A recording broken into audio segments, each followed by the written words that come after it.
विदेश जाना ज्यादातर भारतीयों के एक बड़े सपने में से एक होता है। लाखों भारतीय अपने इसी सपने को पूरा करने के लिए अलग अलग कंट्रीज में जाते हैं, लेकिन एक रिपोर्ट आई है जिसने हर किसी को चौंका दिया है।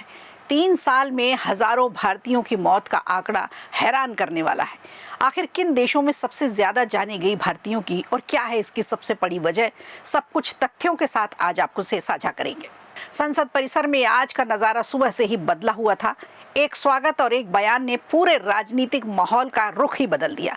आखिर धर्मेंद्र प्रधान ने ऐसा क्या कह दिया जिस पर सत्ता पक्ष और विपक्ष आमने सामने आ गए? पॉइंट टू पॉइंट आज आपको बताएंगे। और सरकारी नौकरी का सपना लेकिन मिट्टी में मिल गया। कर्नाटक की एक भर्ती परीक्षा ने ऐसे सवाल खड़े कर दिए हैं जिससे पूरे सिस्टम पर शक पैदा हो रहा है। लाखों में सीट बिक रही है और ओएमआर शीट भी उपलब्ध है। इसी स्कैम के बारे में आज बताएंगे आपको आज के शो में। नमस्कार, खबर प्रधान शो देख रहे हैं आप और मैं हूं आपके साथ संगीता श्रीवास्तव।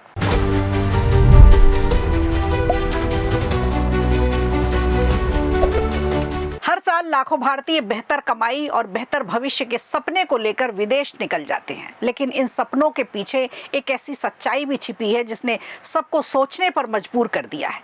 संसद में जो आंकड़े पेश किए गए हैं उनमें खुलासा हुआ है कि सिर्फ 3 साल में हजारों भारतीयों ने विदेश में अपनी जान गंवा दी है।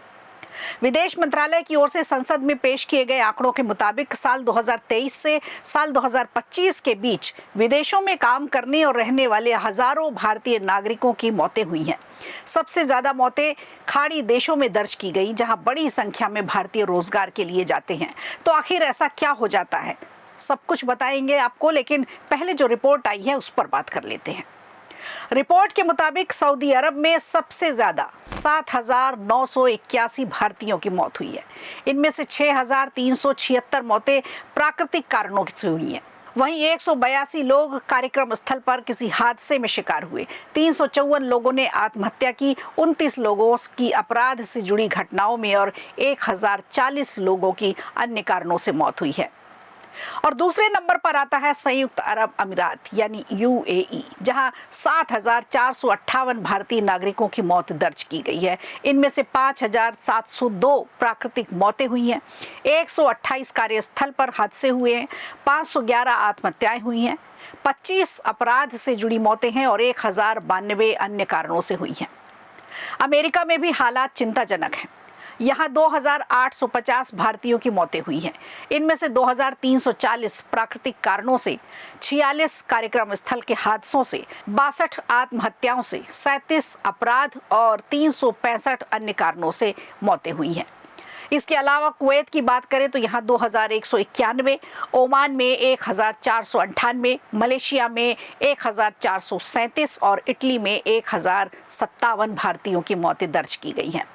शीर्ष देशों की सूची में Qatar, Bahrain, Singapore, Britain, Canada, Australia, Germany, Spain, दक्षिण अफ्रीका और चीन जैसे देश भी शामिल हैं। रिपोर्ट बताती है कि अधिकांश देशों में सबसे ज्यादा मौतें प्राकृतिक कारणों से हुई हैं।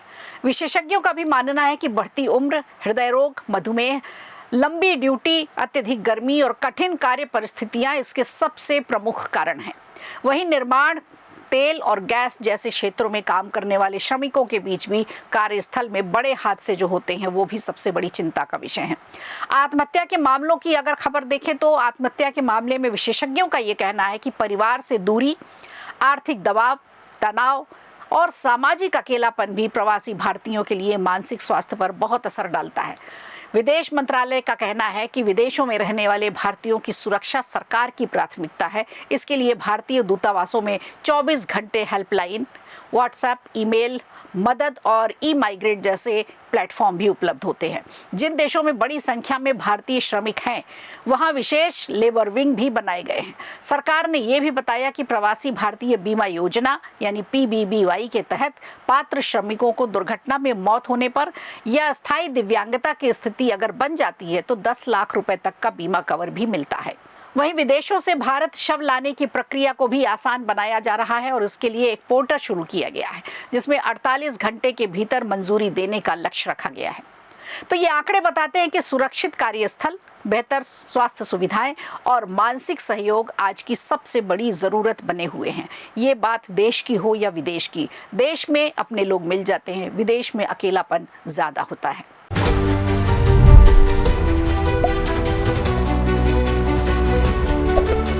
प्रोटेस्ट और इस्तीफे के बाद पक्ष और विपक्ष का आमना सामना जब सदन में हुआ तो माहौल बदल गया। सुबह के 10 बजे के बाद से ही तमाम सांसदों के कदम सदन की ओर बढ़ने लगे थे। संसद परिसर में सोमवार को जयराम रमेश और धर्मेंद्र प्रधान की सबसे पहले मुलाकात हुई। इस दौरान शिक्षा मंत्री पद से इस्तीफा देने के बाद जयराम रमेश ने उनसे कुछ बातचीत की, जिस पर बीजेपी नेता प्रधान ने करारा रिएक्ट किया। इस्तीफे के बाद सोमवार को जब वो संसद पहुंचे तो भाजपा सांसदों ने उनका गर्मजोशी से स्वागत किया और धर्मेंद्र प्रधान के जयकारे तक लगा दिए।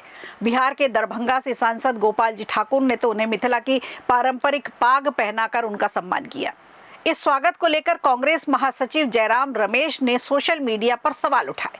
उन्होंने लिखा, भाजपा सांसद धर्मेंद्र प्रधान का स्वागत ऐसे कर रहे हैं जैसे उन्होंने कोई बड़ी उपलब्धि हासिल की हो। इसके बाद संसद परिसर में प्रधान और जयराम रमेश आमने सामने आए। बातचीत के दौरान जयराम रमेश ने उनसे कहा कि राजनीति में ऐसा होता रहता है। इस पर धर्मेंद्र प्रधान ने साफ शब्दों में जवाब दिया कि मैं स्ट्रीट फाइटर हूं, एसी रूम एक्टिविस्ट नहीं। ये बात रमेश को थोड़ी बुरी जरूर लगी होगी। उन्होंने कहा कि वो संघर्ष की राजनीति से आए हैं और आगे भी जो जिम्मेदारी मिलेगी उसे पूरी तरह से निभाएंगे। वहीं संसद परिसर में विपक्षी सांसदों ने मकर द्वार पर प्रदर्शन किया। उनका आरोप था कि जंतर मंतर पर प्रदर्शन कर रहे छात्रों पर पुलिस ने जरूरत से ज्यादा बल प्रयोग किया है। विपक्ष ने केंद्रीय गृह मंत्री अमित शाह से इस मामले में जवाब भी मांगा। इस बीच भाजपा सांसद निशिकांत दुबे ने अपना पूरा रूप दिखाया और कांग्रेस नेता राहुल गांधी पर तीखा हमला बोला। उन्होंने कहा कि सरकार से सवाल पूछने के बजाय राहुल गांधी को अपनी विदेश यात्राओं का हिसाब किताब देना चाहिए। दुबे ने दावा किया कि वर्ष 2004 से 2026 तक राहुल गांधी की कई विदेश यात्राओं को लेकर पारदर्शिता नहीं है।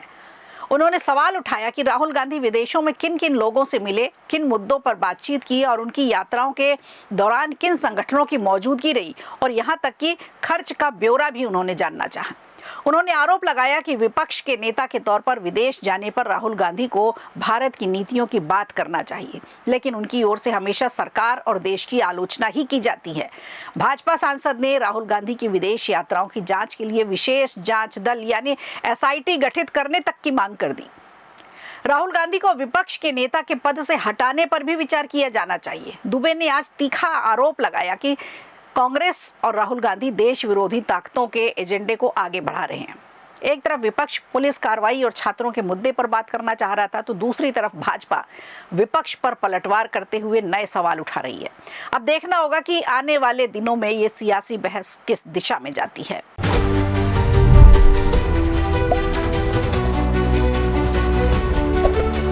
और आज बात करेंगे कर्नाटक की, जहां पशु चिकित्सक की नौकरी के लिए लाखों रुपए की भर्ती की गई। दावा किया जा रहा है कि केपीएससी में 800 करोड़ से ज्यादा का भ्रष्टाचार हुआ है।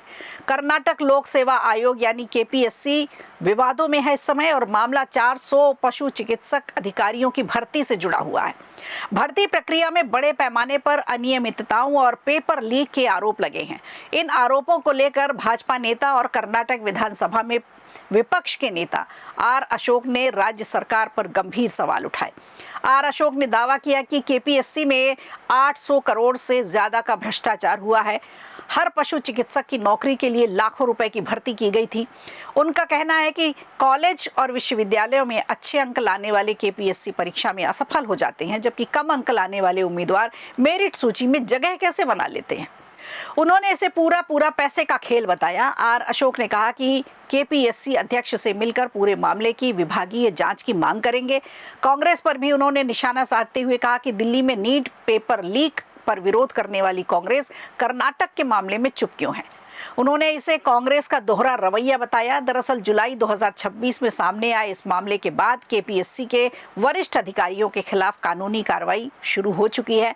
प्रदर्शन कर रहे उम्मीदवारों और डॉक्टरों का आरोप है कि भर्ती के लिए मध्यस्थों के जरिए 70 से 80 लाख रुपए तक की मांग की गई।